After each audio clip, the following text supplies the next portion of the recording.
Sapete qual è la destinazione che è cresciuta maggiormente quest'anno, destinazione turistica? In Veneto, le colline del Prosecco. Le colline del Prosecco quest'anno sono quelle che hanno performato meglio l'incremento di turisti. Crescono più che a Venezia i turisti sulle colline del Prosecco.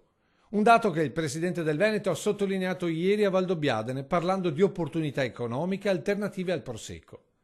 Un prodotto peraltro che continua a crescere stando agli ultimi dati.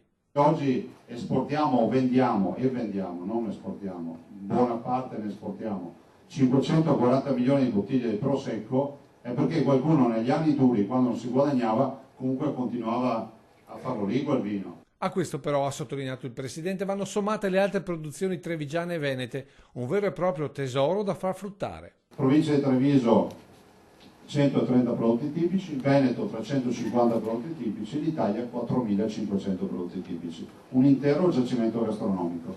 Vi dico questo non per farvi notare che so i numeri, ma per dirvi un'altra roba, che la prima industria in Veneto, a dispetto di quello che si possa pensare, è il turismo. Un settore che tra queste colline sarà ulteriormente incentivato con l'UNESCO.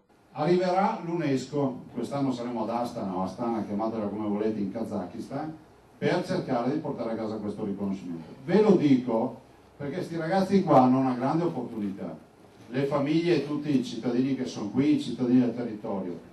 Vi do solo un dato delle Langhe: le Langhe è patrimonio dell'umanità, è un territorio del vino, ha decuplicato le presenze turistiche, ma se noi qui decuplichiamo le presenze turistiche bisogna avere campeggi ragazzi, bisogna portare le tende.